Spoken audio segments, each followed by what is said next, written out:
Hello, hello. What's up, everybody? It's a sunny afternoon in San Diego, and I thank you so much for making time to join us for today's staff town hall. My name is Iman, and I work in the talent solutions domain of human resources, and I'm the chair of marketing and communications for your staff association. I'm here with you today as a moderator for today's staff town hall. I did bring my prescription sunglasses again with me so I can read the screen and to bring more good vibes and keeping the sunshiny weather staying here in San Diego this summer. We do have a wonderful group of panelists with us to provide updates on our operations for campus health and safety, updates from HR, staff association, and more. I know we are in that final stretch of the spring quarter, but if you can, please stay with us till the end. We'll be here to answer all of your questions. Some of your questions were submitted when you registered for the town hall. If you didn't get a chance to do that during registration, go ahead and use the Q&A window to submit additional questions for our panelists. You can submit them now. You can submit them during the panelists speaking anytime throughout today's broadcast. We would really love to hear them all. And as always, this webinar includes live closed captioning. Click on the closed caption button at the bottom of the screen and select show subtitles. And to start, we will hear from Dr. Stacy San Miguel and Interim Director of Student Health and Wellness, Dr. Robert Schooley. Oh, I'm so sorry, I messed up the titles, but Dr. Stacy San Miguel, Interim Director of Student Health, and Dr. Robert Schooley, Professor of Medicine. They will share important campus health and safety updates. Thanks so much, Iman, and I'm happy to see the blue skies as well. And good afternoon, everyone. So some COVID updates.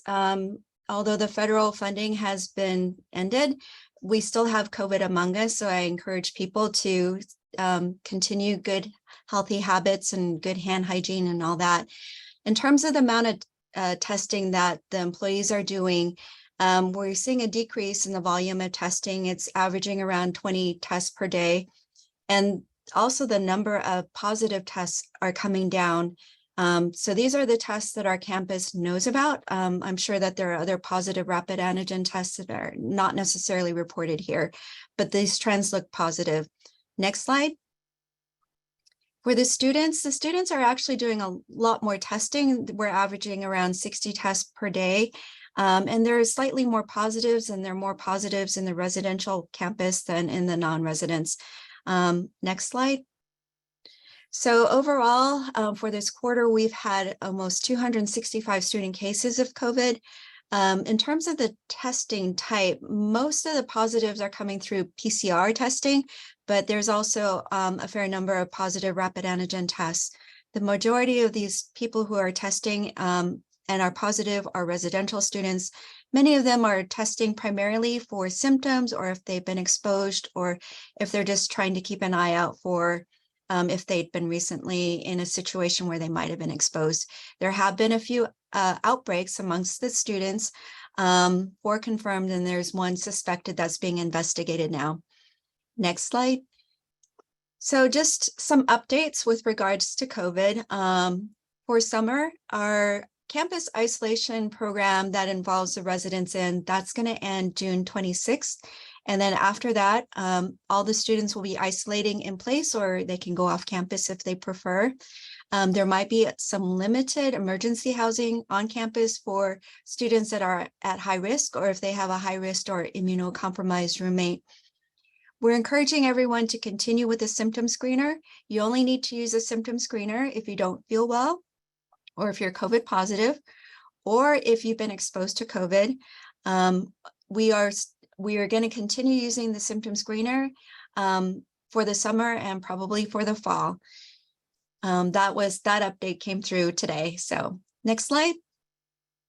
In terms of masking is currently optional except for in medical spaces. It is optional in all indoor areas except for those who are completing their isolation after they test positive for COVID-19.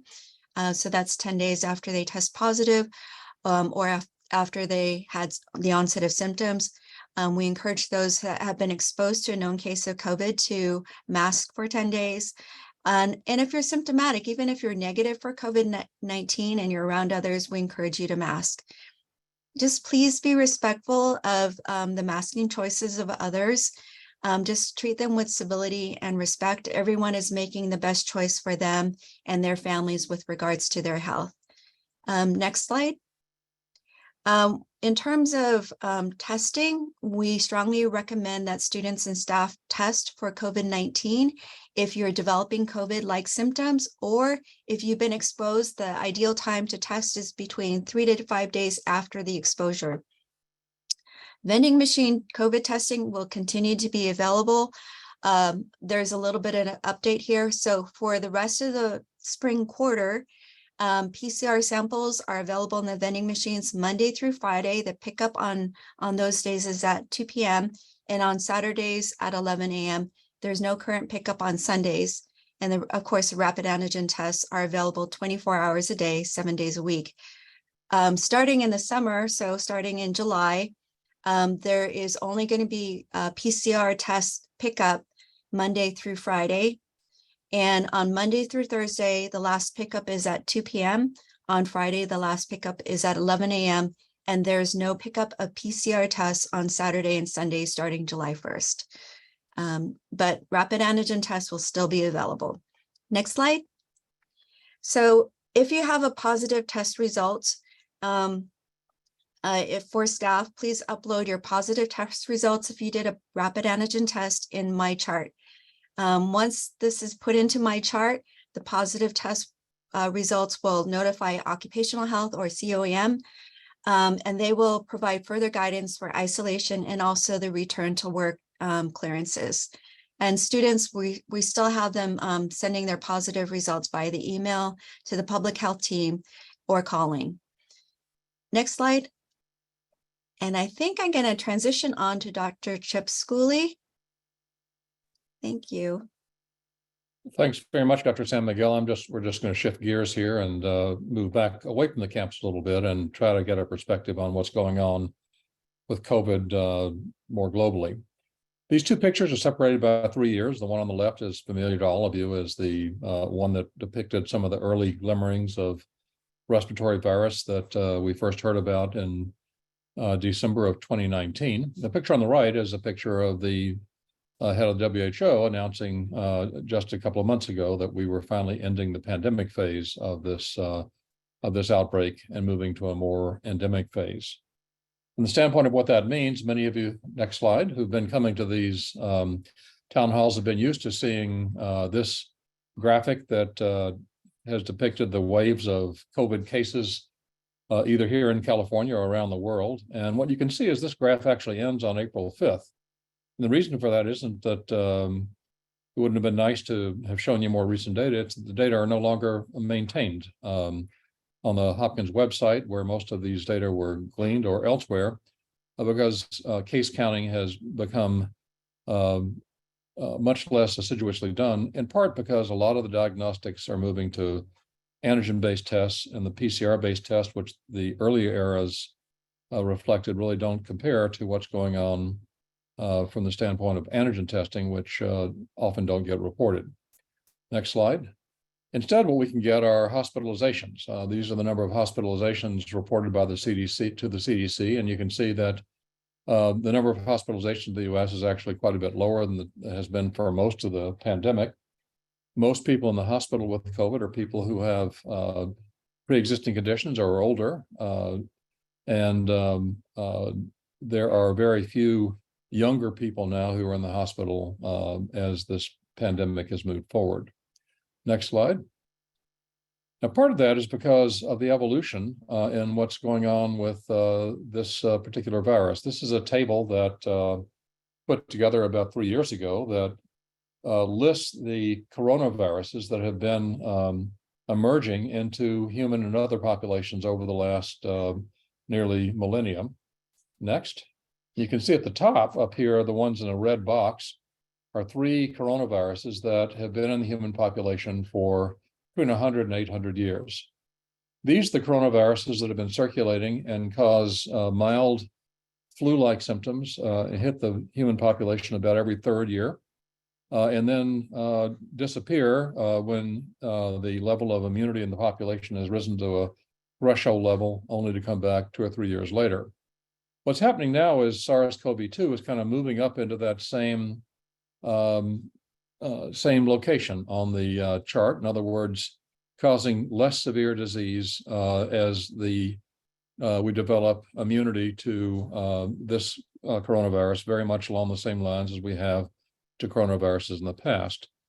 And let's go back, if you will. And what we expect to see going forward is that we will see rounds of coronavirus and SARS-CoV-2 infection that more and more mimic what we've been seeing with these prior bouts of coronavirus. Now, these prior bouts of coronavirus still cause severe disease in people who are older, who are younger, or who have immunocompromising conditions, but by and large don't cause the type of disease we saw in the healthy population with SARS-CoV-2 as it emerged in a totally non-immune population. Next. As to vaccines, the reason we recommend vaccination is that we're trying to educate the immune response to know what to look for when SARS-CoV-2 comes along. One of the reasons we're seeing less severe disease these days is because of vaccination and also because of prior infection. Vaccination or infection turns on two parts of the immune response: antibody responses, which are important to preventing infection, and killer T cells, cellular immunity, that are the part of the immune response that helps us recover from infection when we get infected and keeps us from getting severely ill. These two branches of the immune response collaborate to dampen down the morbidity and mortality we've been seeing over the last number of years with this new coronavirus in the human population. Next. Now, this is one data slide I'll show you today, and this is a depiction of long COVID, comparing people who were vaccinated to those who were not. And what you can see is that data are emerging that vaccination does have an impact on long COVID. This is the ratio of people who had been previously vaccinated. Let's put it this way: the likelihood, the odds ratio that you'll develop long COVID if you get infected, comparing those who have been vaccinated to those who have not. So if this were on 1, it would mean that being vaccinated would have no effect.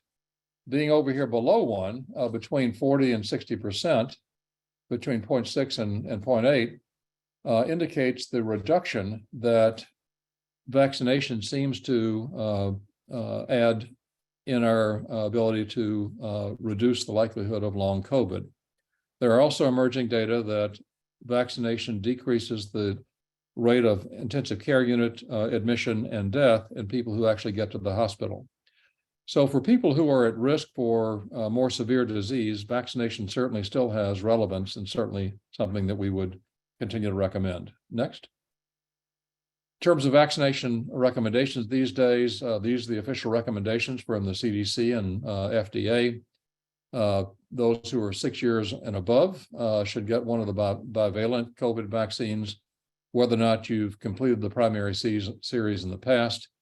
If you've received an updated RNA vaccine, you don't need to be vaccinated again right now, unless you're over 65, and those who are over 65 are immunocompromised. It's been recommended that those individuals get a booster shot this spring. Where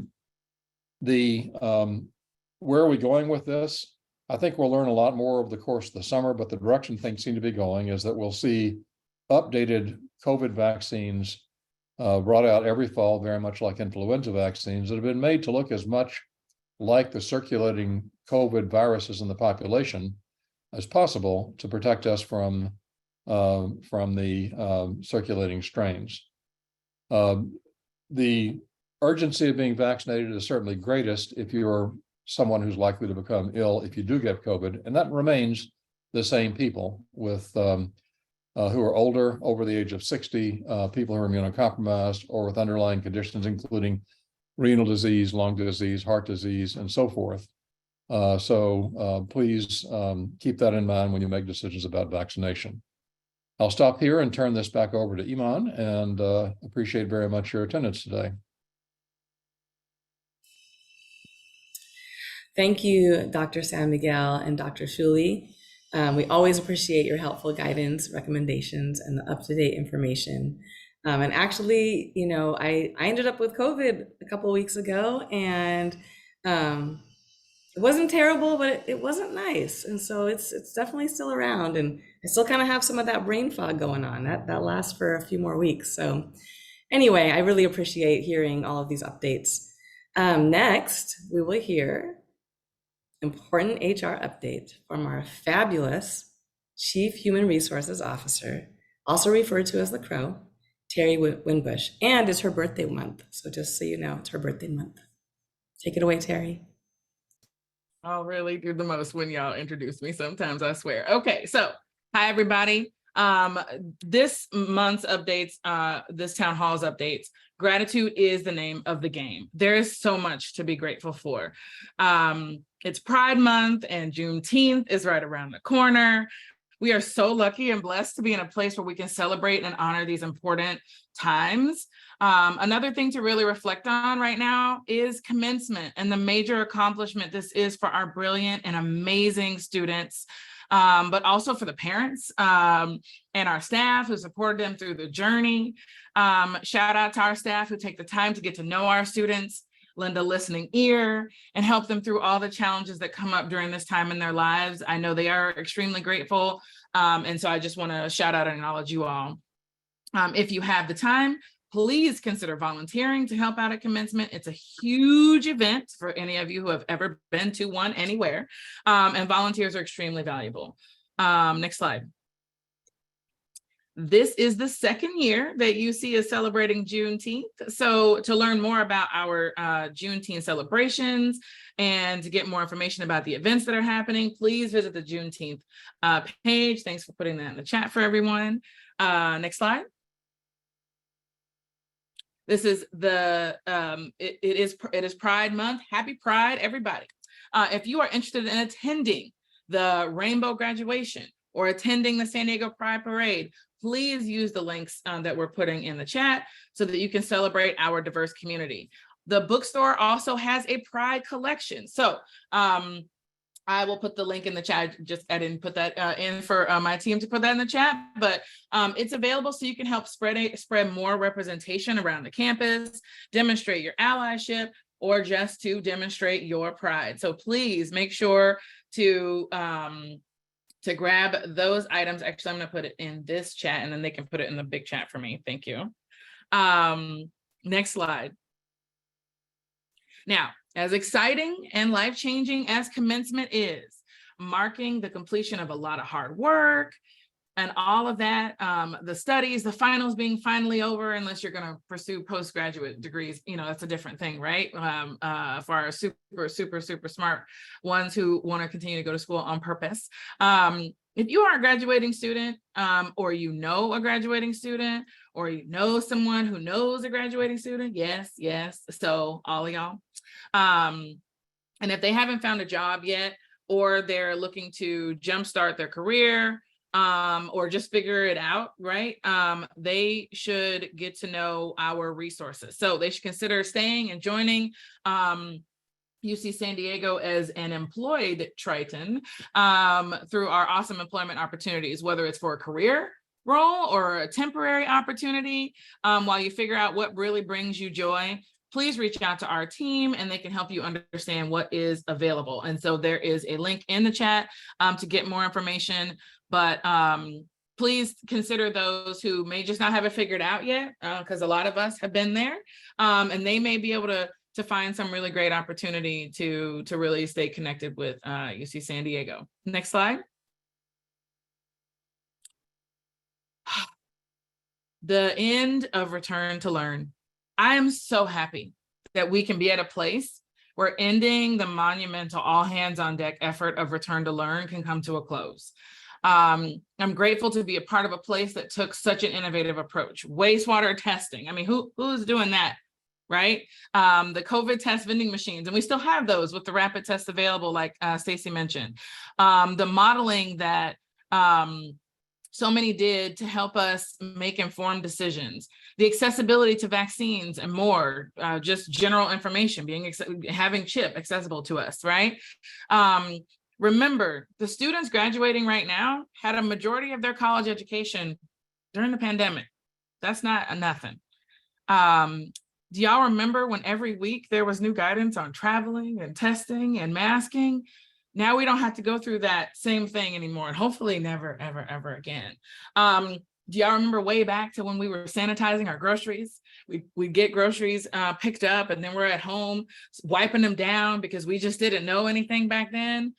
And now we know so much more. So just, cast your mind back to that place, because we have certainly come a long way. So now I'd like to go to the next slide. I'd also like to invite Chip and Stacy on screen. They don't know that I'm doing this, so they're probably like, what? I'm gonna give Chip a minute, because he probably was like, I did my part. I'm leaving until it's question time. Come on camera, Chip. Okay, I'm gonna keep asking him to come on camera. Chip, come on camera, and then I'm gonna start in because maybe he'll get emotional and need to stay behind camera. But I really want to take a moment to shower the greatest amount of gratitude on Chip and Stacy and all who they represent, like Dr. Angela Socia, if y'all remember through the town halls, Dr. Natasha Martin, Susan Fila, and more, who never hesitated on translating the data, giving us updates on what was happening with COVID. Sorry, I'm starting to get emotional. Calm it down. And other significant illnesses that were going on around the globe, in our country, in our county, and at UC San Diego. You all gave us sage medical advice. You answered our hard questions. You helped guide us. We couldn't have made the creative and innovative decisions that we made without y'all's expertise, and for that matter, y'all's humor. The peace of mind you brought many of us who had to constantly refresh our Blink pages, navigate MyChart, review the vaccine mandate dashboard, using the symptom screener. It's invaluable, and we will forever be grateful. Thank you to all of the medical personnel who risked their lives to take care of us during that time, and still take care of us, honestly, right? To our UC San Diego custodial trades and other staff who worked on site, keeping our city going the entire time.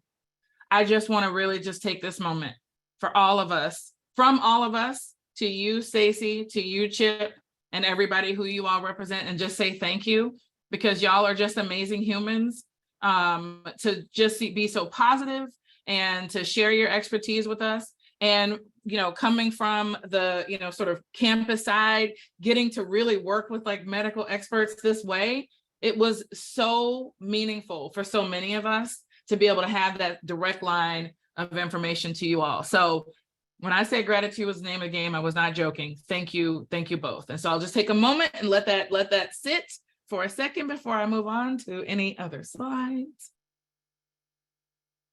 It's been our pleasure, and we've been really privileged to work with a community like the one we have here at UCSD. We've really had a complicated 3 years, but we all got through it together, and I wouldn't have wanted to do it any place else. So thanks very much, Terry and Stacy and everybody. It's been really a trip, and hope our next trips are more maskless. So thanks very much. Okay, well, thank you both. Y'all can go off camera now. I feel like I've embarrassed you enough for the moment, but I just really wanted to spread gratitude, because you do want to thank people when you can, and not when the feelings moved on or whatever the case may be. So next slide. So Yellow Brick Road, next steps. So we're continuing to emotions take over, and then you can't talk anymore. Okay. Continuing to build toward the people proposition as reality. You all know the flower. You've seen it 100 times. You will see it more and maybe forever. But it's really about making equity, inclusion, care, growth, and purpose an actual part of your work lives on a day-to-day basis, and hopefully a part of your full lives. Like if we take over the world with like joy and happiness and kindness. That's just me and my utopia. So remember, the Yellow Brick Road was a concept that was first introduced in the December town hall. And you see the sort of snapshot picture of it kind of over there to the side. And so some of you may be asking, well, Terry, why is it taking so long? You have been talking about this for 6 months. What is going on? Is anything really happening? Did you just ask us a bunch of questions? Is this another year where you're not actually using the data? No. But I do want to say something. And I hope that you all hear me, those of you who lead people, that you hear me when I share this in this moment. The whirlwind of our regular day-to-day work, it is real. The things that are pulling at you all the time, those things are real. And if you do not stop to acknowledge them and put structures in place to enable the special projects and special things that you're changing and doing, it will get sucked up and you won't get it done. And I will tell you, it happens to everybody, including me.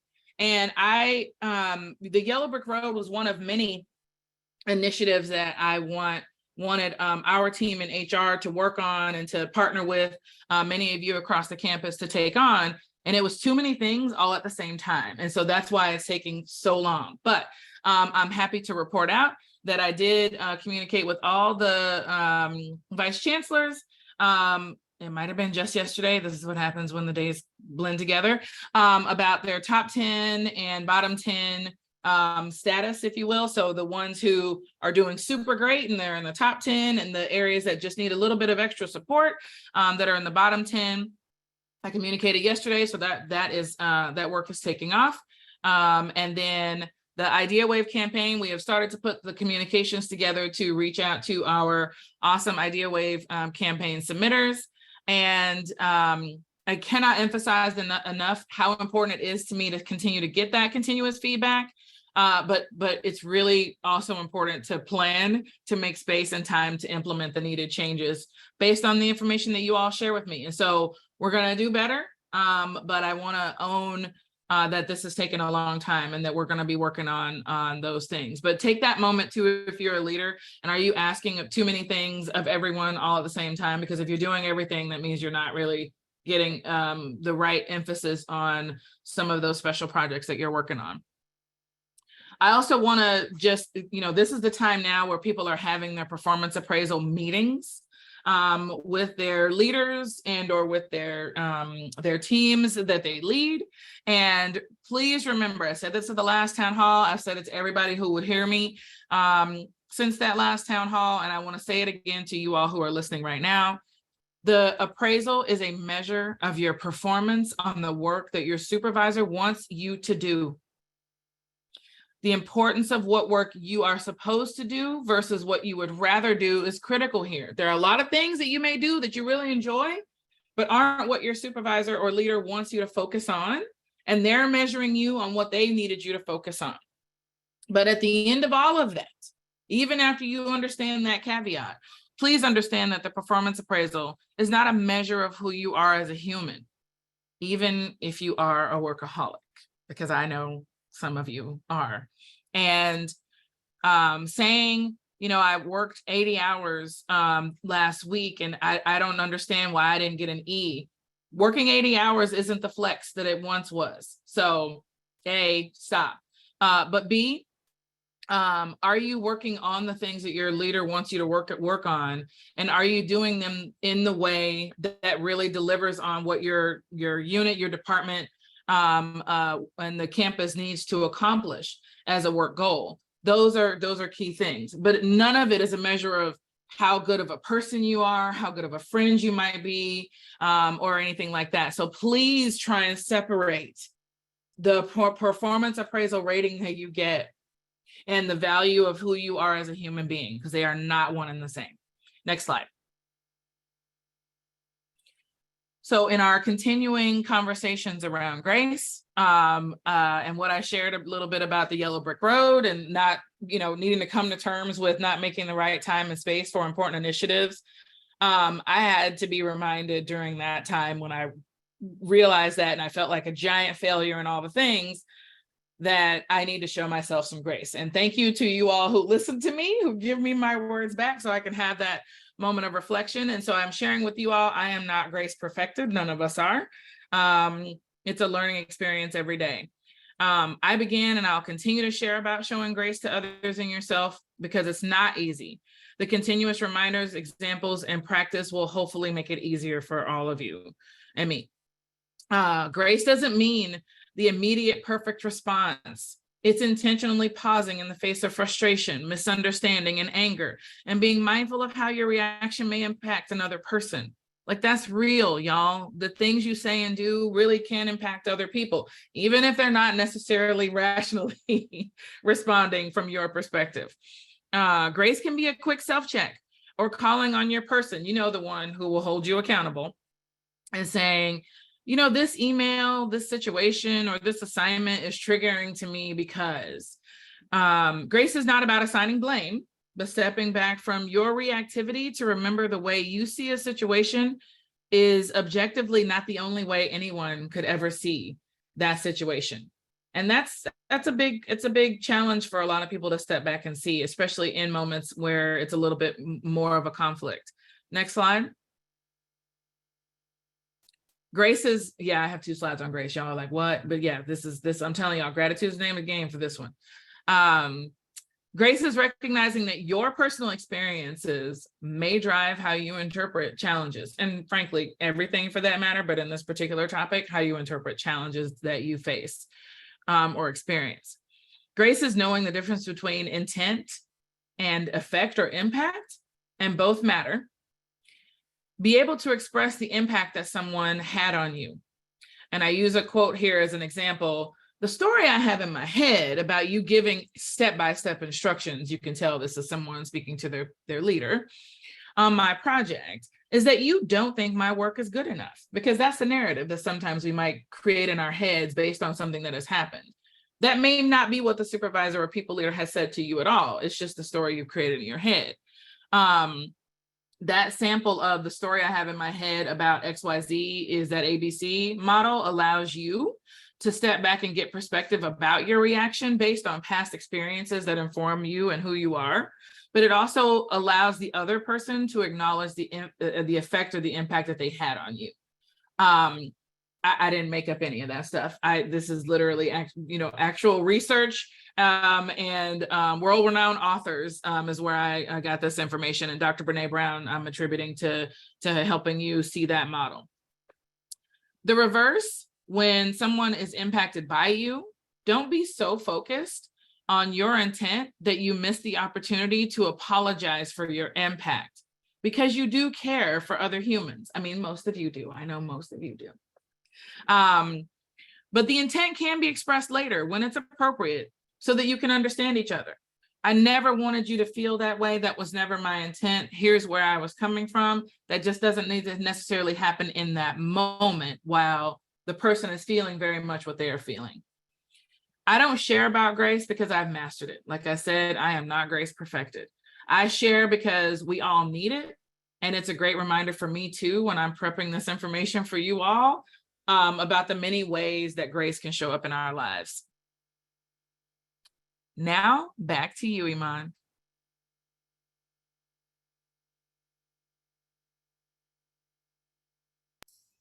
All right. Thank you so much, Terry, for all of the HR updates and the great information on upcoming campus events, especially for Pride and Juneteenth, and encouraging us to consider the alumni talent that we have that's coming up. I got my UC San Diego alumni Sun God pin on. I'm not UCSD alum, I'm UC Santa Cruz alum, but still want to support the fact that we will have so many more new alum in about a week. So thanks for encouraging that student to staff pipeline for our talent. We really want folks to apply for jobs at UC San Diego.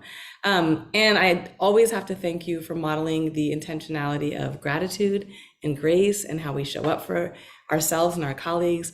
And that fresh reminder on intent versus impact, it's something that I think we just need to constantly be reminded on, right? Because we're moving so quickly, and yeah, we gotta remember that. I always tell my son, it's not what you intend, you might not have intended it. You gotta look at that impact. So life lessons. Thank you, Terry. Next, we will hear from one of my longest known colleagues at UC San Diego, Dr. Sean Travers, our campus diversity officer and the director of the LGBT Resource Center. Take it away, Sean. Thank you, Iman. I have been at UC San Diego for 22 years as the director of UC San Diego's LGBT Resource Center. And I can tell you from my years of experience that staying at the intersections of race, ethnicity, gender, and sexuality is an important place as we address the realities for transgender and non-binary people at UC San Diego, in our UC San Diego region, in our state, and in our nation. Because right here in San Diego, a Black person, a Black woman, a Black transgender woman came under scrutiny simply for using the YMCA changing facilities, as she had been doing for years. San Diego made national news as the rallies against her right to use the locker room came under fire, and the Proud Boys showed up to protest her ability to simply be a Black transgender woman who works out. Right here in San Diego. When we stay at the intersections of supporting diverse communities, we find that we support so many folks who need us. The UC policy on gender recognition and lived name starts to do just that. Now, you might be saying, what?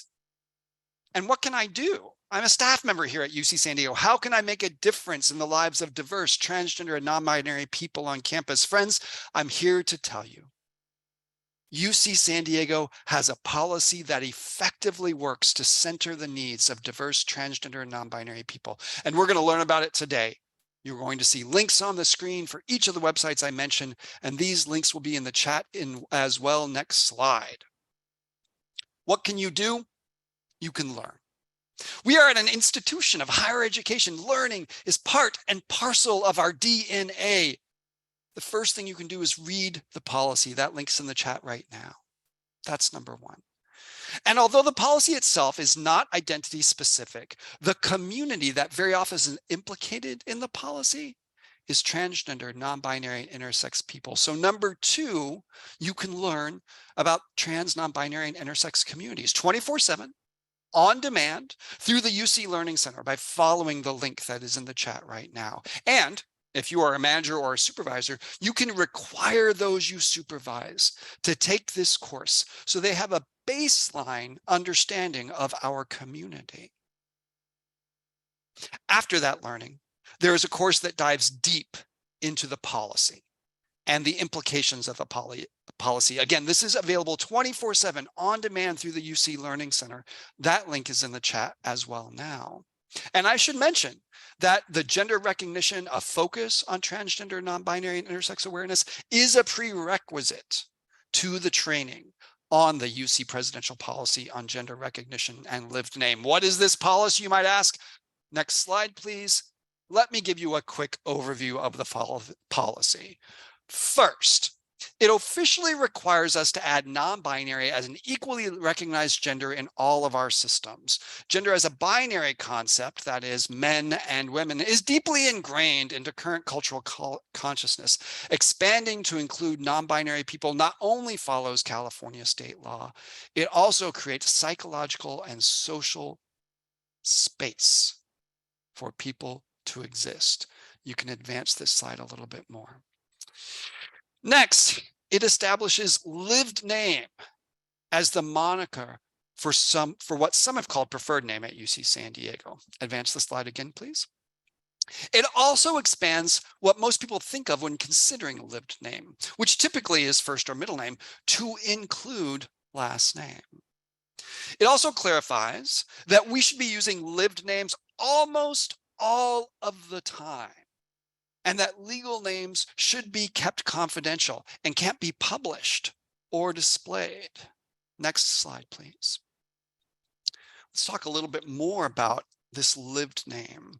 One of the things we can now think about using legal names is to think about when and how we use social security numbers. In general, that's not very often. I'm not going to tell you my social security number right now. We tend to be very protective of social security numbers because we know what they can do if they are accessed and used inappropriately. A similar aegis is now on legal names. We should use them as rarely as we use social security numbers, unless, of course, a person does not use a lived name, in which, of course, we use a person's legal name. Advance, please. We also have to have an easy way to change these things. And although that has been the case for our students for a while now, the same now applies to several other UC San Diego communities, like our employees, our alums, and our affiliates. Next slide. And although the policy title does not indicate that sexual orientation issues are addressed, the text of the policy does mention them. It expands our standard list of understanding our sexualities to include asexual communities, which we know is one of the largest subgroups that is emerging at UC San Diego. And luckily, the policy requires a fill in the blank. And so if we're sharing that information and the words that we use to describe ourselves are not available, we can type in the words that name ourselves in terms of our sexual identity, so we can see and honor emerging diverse communities. Next slide. Finally, the policy also encourages, although it does not require, the use of pronouns. You can see that on the screen today. You see my pronouns, you see Terry's pronouns, you see many people's pronouns. It's a beautiful practice. UC San Diego has led the way in the UC system for our students to be using pronouns. I want to encourage our staff, our employees, our alums to be able to use pronouns as well. Next slide. Finally, processes. As I said, gender as a binary concept, the idea of men and women, is really deeply ingrained into current cultural consciousness. And legal names as the only acceptable, some would argue even the most proper name to use in certain situations, is an enduring, organizing paradigm. And we have to change that process. How are we going to change these processes? Through our key systems. We're going to centralize the information for lived names. It will be in UC Path. For students, it will be in the student information systems. For patients, it will be in Epic. We are changing these core systems so that downstream systems will be able to use lived names. Because at the end of the day, this policy is about people, and people need to show each other grace. Thank you, Terry. It's about including all people at the intersections of race, gender, and sexuality, using the names and the gender identities that are their truths, that are their own selves. So I invite you to be a part of the people who are changing UC San Diego to be more inclusive. Take the online classes, use lived names, use the pronouns people ask you to use, share your own pronouns, make UC San Diego better. Thank you.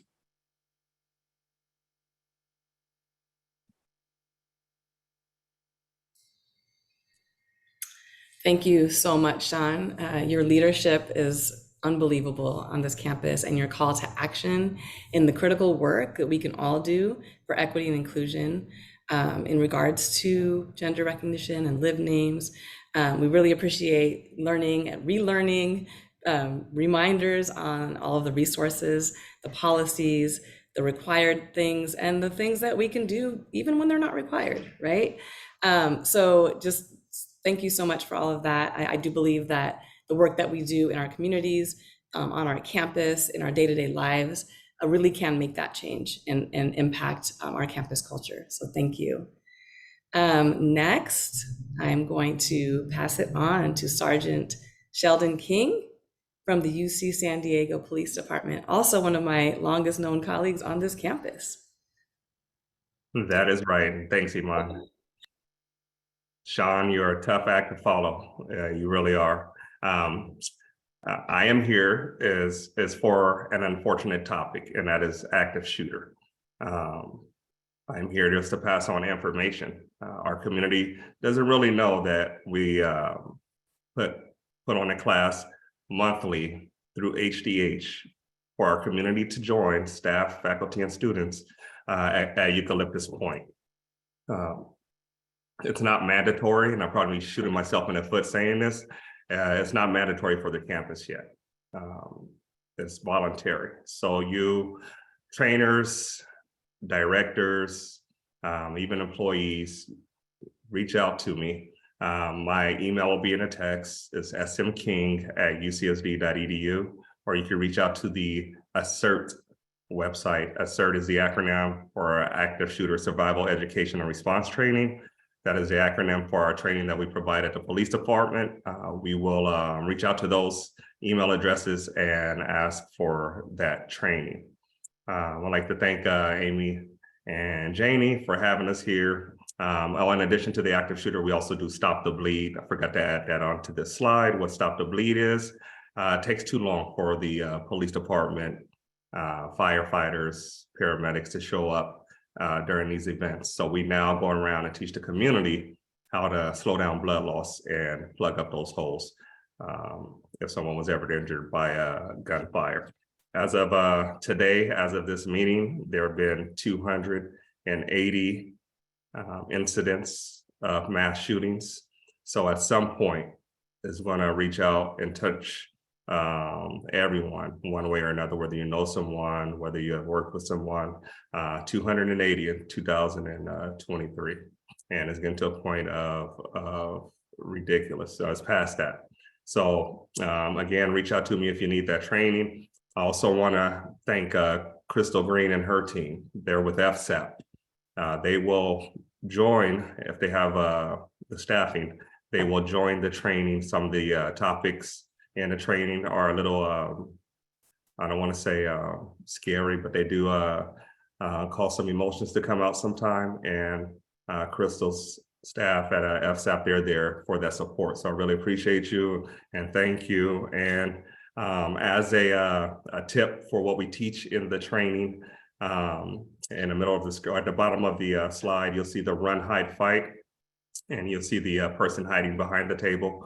For some reason, we are taught to, or not really taught, but for some reason we want to go under a table.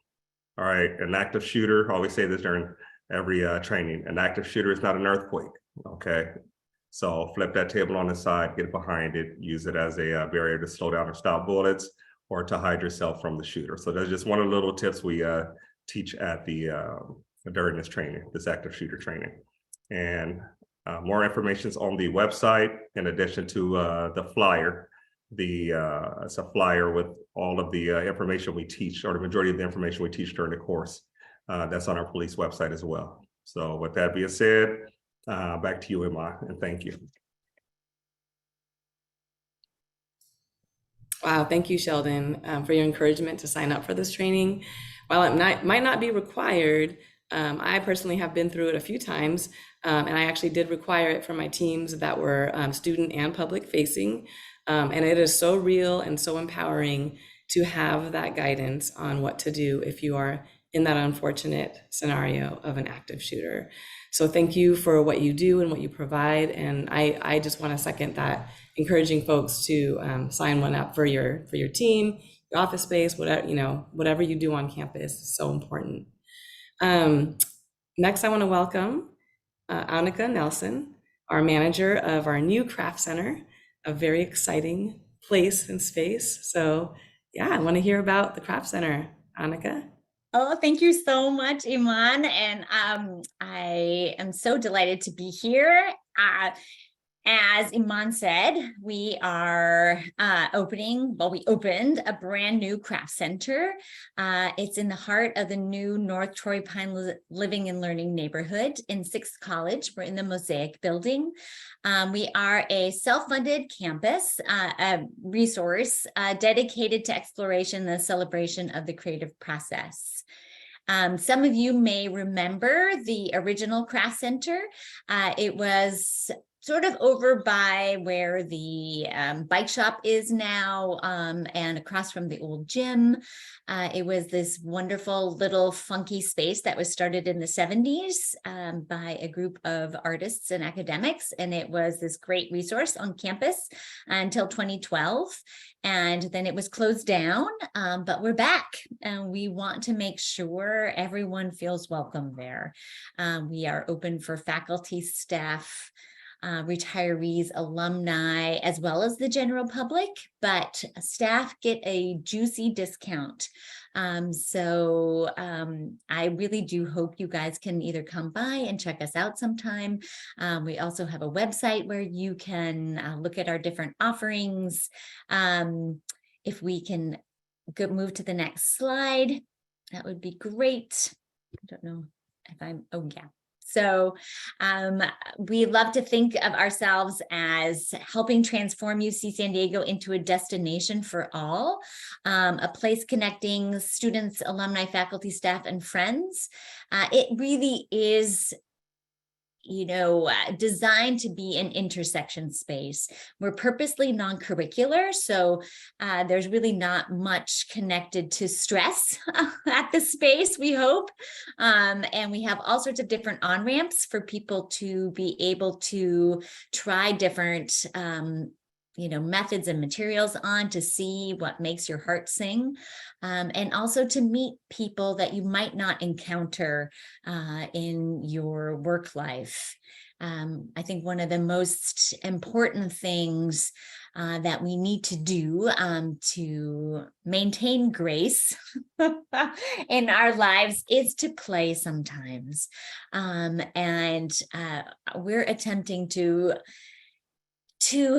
really bring together people from all walks of life and areas of our campus to make things, to experiment, to fail in a supportive environment, because even though you can learn a lot from YouTube, you will learn so much from our wonderful subject area experts who are kind and compassionate and who will lead short workshops. If you just want to try, say, fused glass making for a one-day workshop, you can do that, or you can jump into a seven session, quarter-long ceramics intensive. We have all sorts of different on-ramps because in my experience, a lot of people have shelved their creativity like in third grade even, which just breaks my heart because they can't draw realistically. And we're here to invite you to try on different things. You might think in 3-dimension. You might work, your mind might really work well working with clay or surfboard shaping foam or inside and out backwards like I do as a printmaker. If we can move to the next slide. Here is a collage, if you will, of photos of just some of our offerings and some of the people that come and take our classes and workshops. We did something for Black Surf Week with the rec department. We've done projects with the landscaping folks to find collections of plants and materials that we can either bake with and cook with or turn into baskets. We've done shibori indigo tie-dye, we've done collage, we've done surfboard shaping, and this is all available to all of you. It doesn't matter whether you're a brand new beginner or whether you want to hone a craft that you are already familiar with. I think one of the things I love about our Craft Center 2.0 is that we've got 6 beautiful studios that have incredible equipment. But it's the subject area experts who come and teach and share their craft with us, who are the heart and soul of our space, and our practitioners.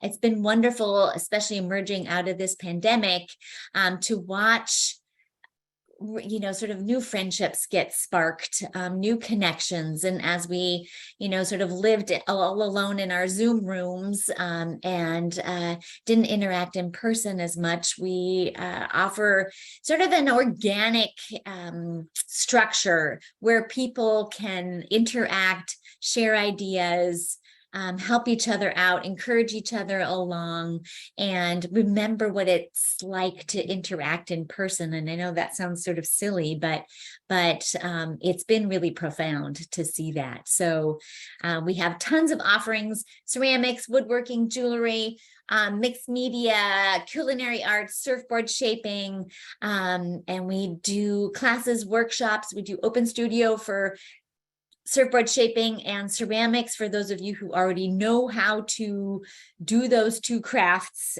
you can come and use our facility to hone your skills.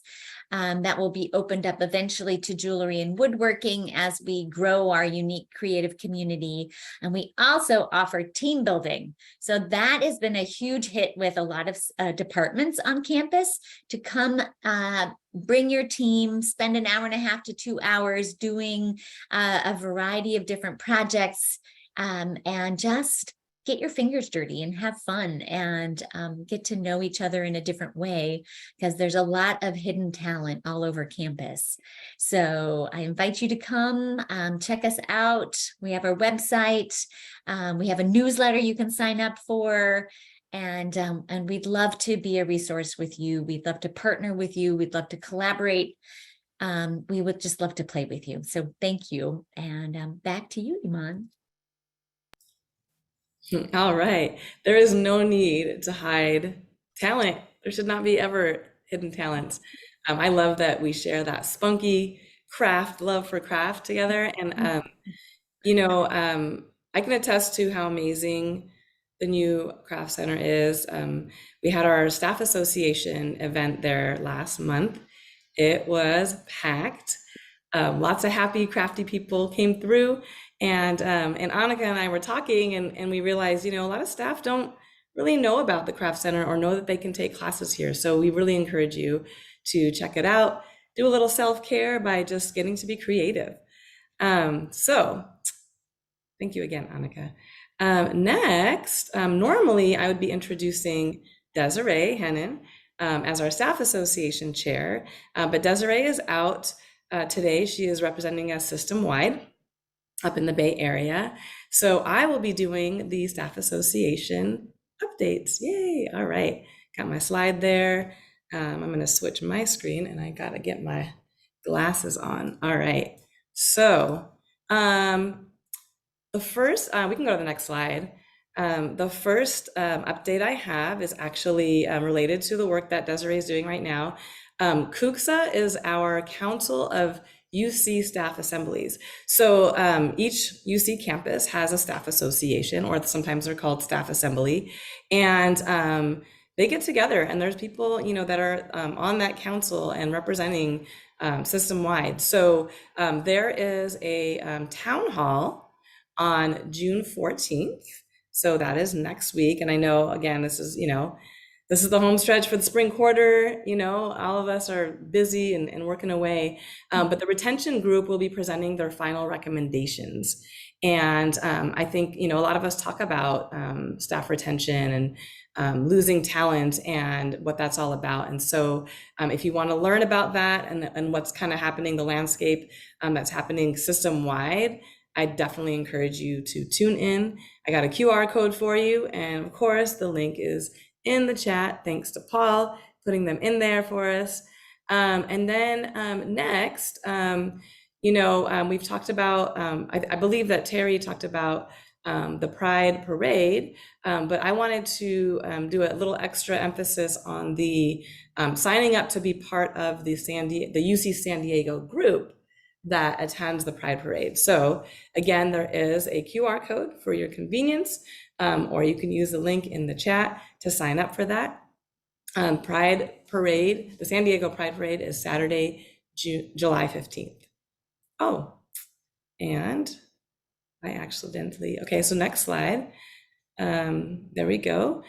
So I talked about our staff association event last month. The Triton Treat event was at the Craft Center. We are doing an ice cream, it's actually popsicles, like really good popsicles. Triton Treat on June 22nd. We like to do it after, the spring quarter closes and folks can kind of just pause, take a little breather, and come on out to Matthews Quad, and hopefully the sun will be shining. It'll be warm weather. So I think that's the first day of summer, or maybe it's the second day of summer. But we'll be there from noon to 1:30 in the Matthews Quad. Please come join us. You don't have to sign up in advance, just show up, bring your colleagues, especially those colleagues who are like, no, I'm just gonna sit at my desk through lunch. It's like, well, you came to campus, come and interact with people, right? If you're a hybrid, and might as well. So next slide, please. All right. So I'm here to also do a little bit of shines and shout outs. So I need to switch my notes. Hang on. Here we go. So we're gonna, so actually let me give a little bit of an intro for those of you who don't know about Shines and Shoutouts. On behalf of the Staff Association Marketing and Communications Committee, I'm excited to share about today's Shines and Shoutouts. In keeping, oh, so sorry, my notes are, I have so many windows open, there we go. In keeping with our goal of unlocking the authentic narratives of our dynamic staff, we have been inviting the staff community to shine the light on a colleague or a team that enhances the university work experience. We feature our shines and shout outs in the Staff Association Instagram, which I know you all are part of. Again, QR code right there over my shoulder all the time. In our newsletters and on our website, and then right here in our staff town hall. So you can have people highlighted right here in front of all of the audience of staff.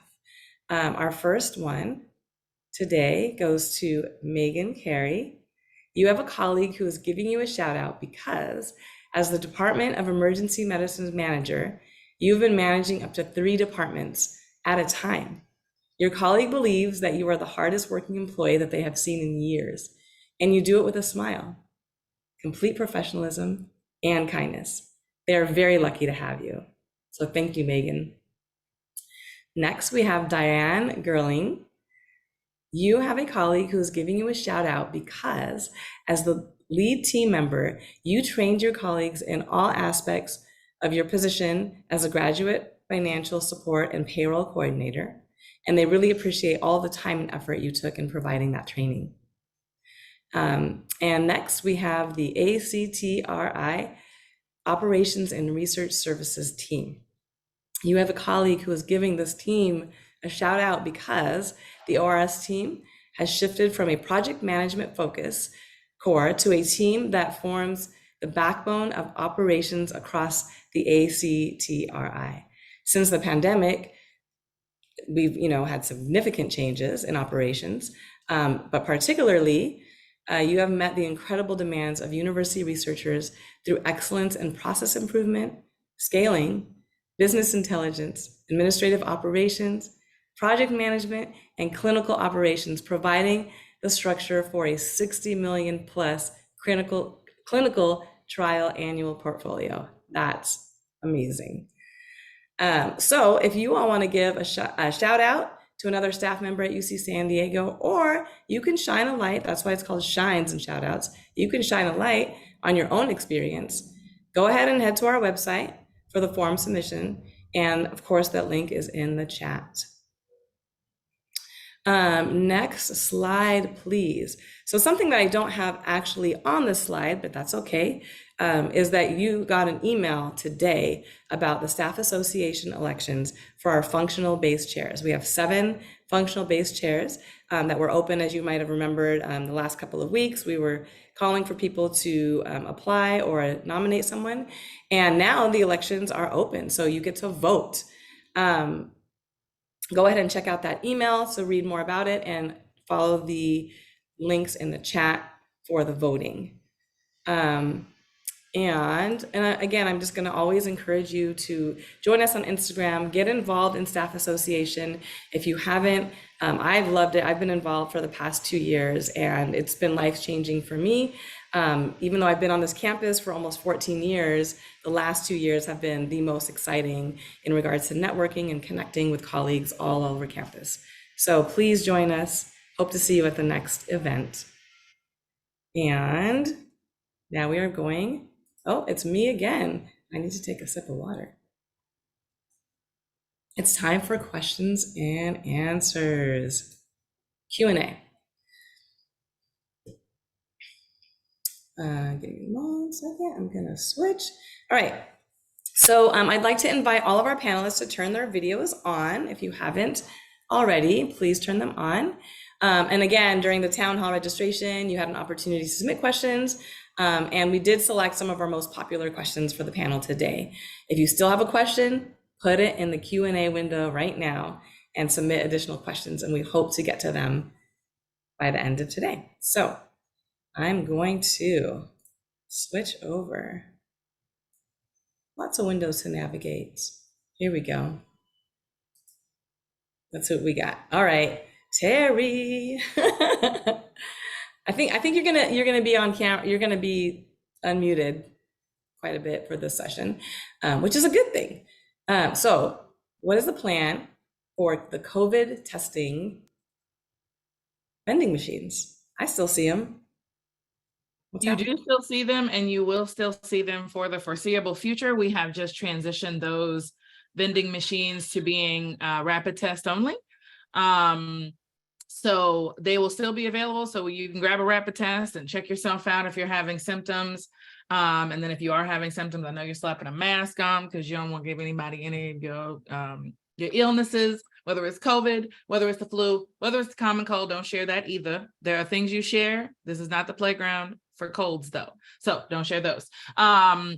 But yeah, those will be around for the foreseeable future. And we're really excited that we get to have those test kit vending machines. And thank you for putting the link in the chat. That's fast. They fast. I love them.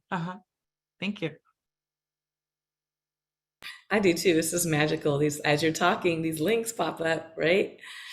The next question is for Annika. This is a great question. And I have a follow-up to it. Excellent. Does the Craft Center have classes for kids? Can you tell us about that? Oh, yes. And just mind you, we've only been open. We're going to be going into our 8th quarter with summer quarter. So we're kind of brand new and sort of figuring out who we are and what we do. But we know what we're all about. But we just don't know everybody who wants to play with us. But for summer, we do play with the rec department, and we collaborate with them on knockaround camp. So we do offer a wonderful variety of camps for kids in collaboration with knockaround, and they just do, rec department does just an amazing job. And they bring campers in to our space every morning to do some hands-on crafts before then they go do all of their other shenanigans around campus. But it's in woodworking. Then there's a craft survey class where they get to do a little bit of everything. And then there's ceramics intensive. So yes. That is awesome. Yeah. Wow. And knockaround camp. Wow. It's Amazing. very fun. Yes. Yeah. And then my follow-up was just about, what we talked about, staff taking classes. Are you feeling like enough staff are signing up for classes or even know about it, or?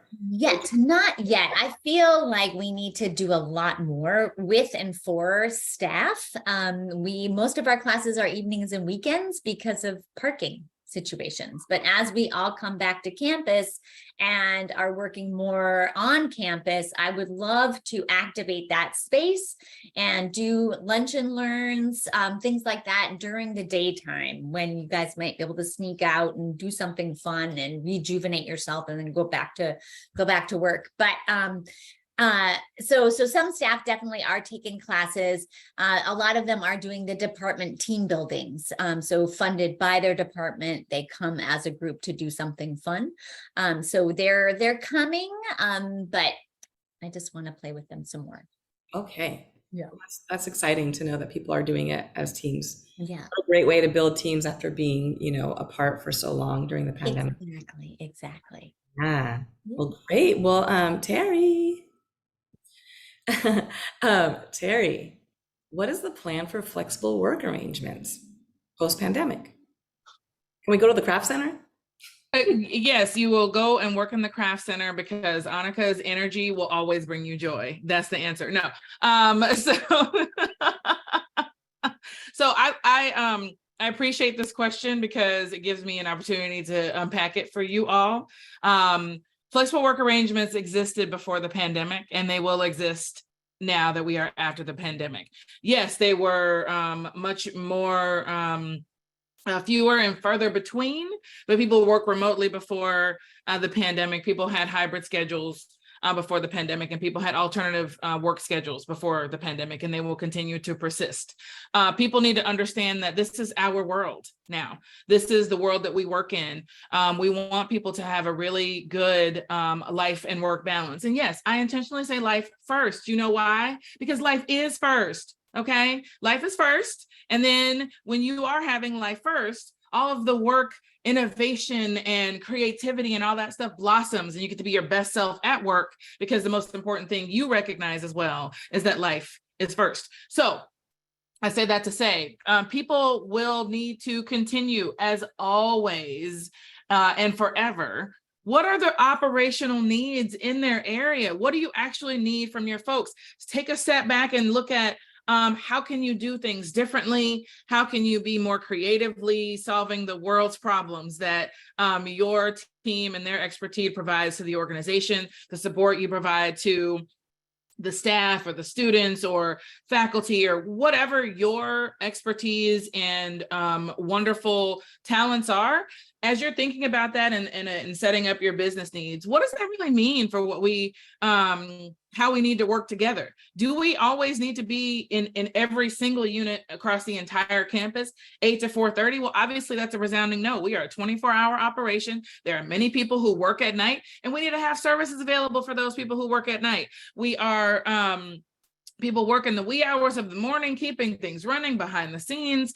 Our students don't want to see us at 8 a.m. for the most part, okay? So having all of these student services available at 8 a.m. may not be the flex. It may be that, look what we have available at 7 p.m. when these kids are awake and ready to go and have their questions all formulated in their brains. So think about what you do, who you serve, what they best need, and then structure your operations around that, knowing that at the end of the day, your employees, their life comes first, their work comes second, but they should be amazing when they are at work, because they are able to bring their whole selves to work to be amazing. Okay, so soapbox is done.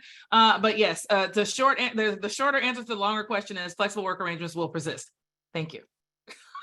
Wow, that wasn't, I see Annika clapping. That was an excellent soapbox to be on, Terry. So I'm glad you went there, and our lives come first. And guess what's great at 7 p.m.? Traffic, because there's none. So just saying, I mean, just, that's a way to improve your employees' lives, is not force them to sit in traffic if they don't really have to. And I agree with you. I don't think students want to see our faces at 8 a.m. I don't want to see my face at 8 a.m. All right, we have a time for another question. This one is for Dr. Shuley. If you can come back on, are you already on? If you can answer this question, there was a great question in the Q&A that we'd love to hear more about.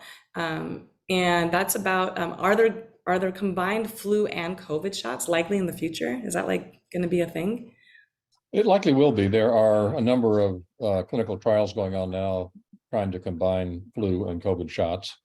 I don't know that they'll be ready in fall of 2023, but that's definitely a direction that everyone would like to see things go. The fewer jabs in the arm, the happier all of us will be. So stay tuned for that.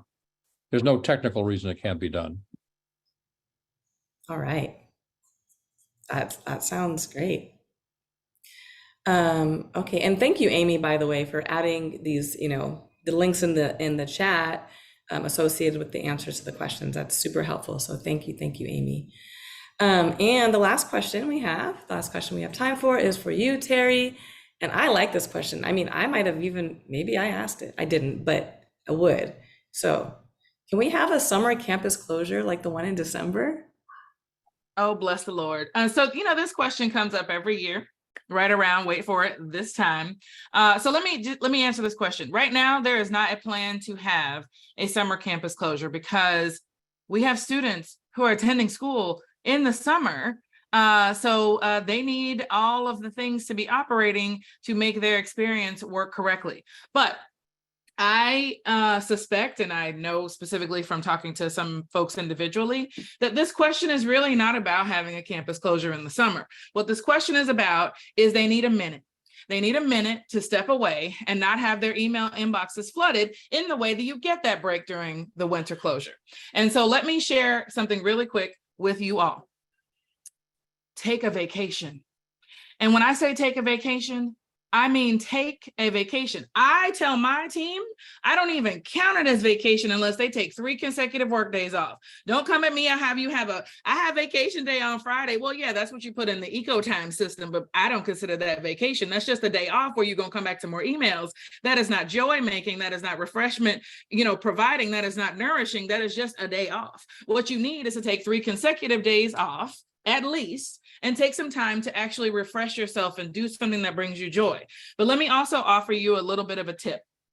And you cannot implement this unilaterally. You must work with your leaders and your colleagues who you work with in your department. But this is a little thing that I do and that some of us in HR do. And I, suggest that you have some conversations about whether you can do it too. I call them shadow days. There probably is a better word for them, but I call them shadow days. They're the bookends to your 3 consecutive days off.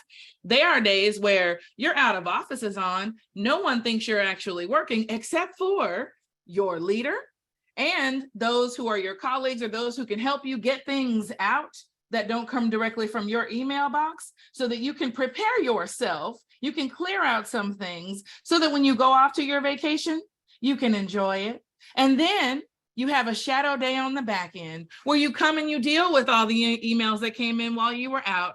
And no one knows that you're working. You know why? Because that out of office is out there. It's loud, it's proud, it's prominent. And you are not emailing folks on that day. You're using delay send technology that you have available at your fingertips on Outlook. You are having other people send emails or responses to things on your behalf, so they are not piling you up even more. But you're able to catch up so that those 3 consecutive days or more that you are taking off, you are really enjoying your time. You are spending that time with your family, with your cat, your dog, or whomever you need to spend it with, but you are spending it in a way that's going to bring you joy and nourishment. So I suggest to you, have some conversations with your colleagues, with your leaders, with your friends about shadow days, because you need them, because you need to take real vacations. We provide them to you, not because it's a cool and fun thing to tell people we provide. It's because you should take them. And take them often and take them so that they don't build up and you get notifications saying that you haven't used your vacation, because that is not a flex anymore. Ladies and gentlemen, take time off and refresh yourself, because when you come back and you've been fully refreshed, you can be your amazing self for all of us and provide that innovation, that creativity, that fun, that joy, that wonderful people leadership that we all need across this campus. So that's how I guess we will be ending the town hall today, because I needed to make sure y'all heard all of that from my heart. So thank you, Iman, for indulging me. That was fabulous. And I got that notification 2 days ago. And, I'm We'll talk. take vacation. I think you want us to take vacation. Yeah. And I think that's just called a self-campus closure. So it's a self-summer campus closure. That's what we're going to rebrand that. And I love the shadow days. So we did run out of time. Thank you, everyone. Thank you for being here this entire time, for all of your questions. Thank you to our panelists for sharing all of the wisdom that you bring. And as always, we do have a link to our Staff Town Hall Blink page. All of the programs are there. So thank you. I think we are done.